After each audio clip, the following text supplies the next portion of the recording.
Assalamualaikum warahmatullahi wabarakatuh. Kami di sini akan presentasi tentang filosofi dan paradigma kebidanan. Saya Igna Fauzia sebagai moderator dan pembaca materi pertama adalah Pipit Fitriani dan pembaca materi kedua adalah Jihan Anissa Paradiba.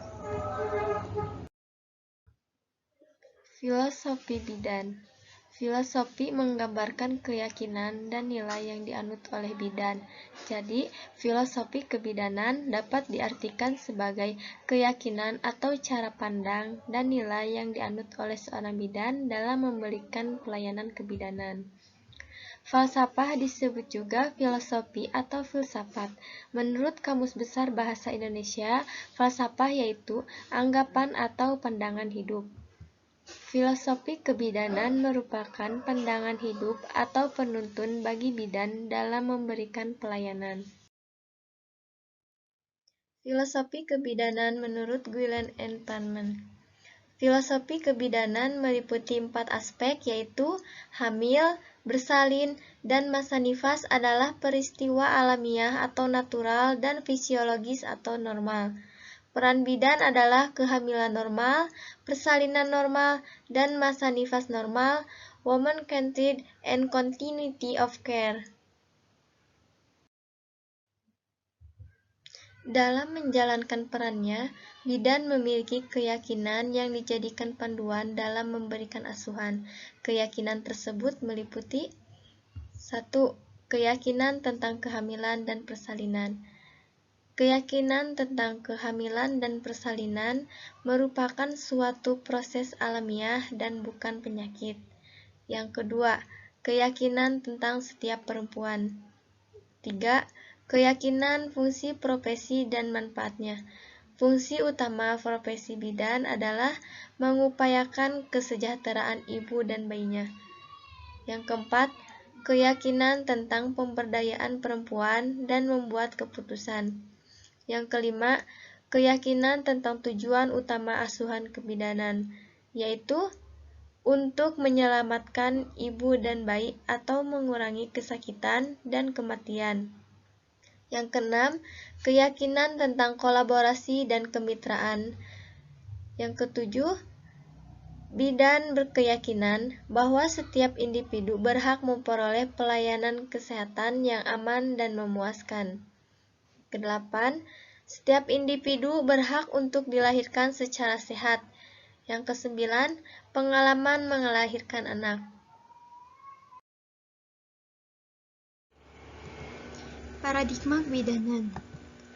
Bidan dalam bekerja memberikan pelayanan keprofesiannya berpegang pada paradigma, berupa pandangan terhadap manusia atau perempuan, lingkungan, perilaku, pelayanan kesehatan, atau kebidanan dan keturunan.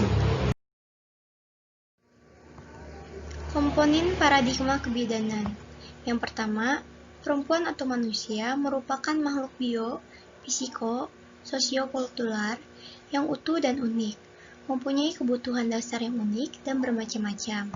Yang kedua, lingkungan.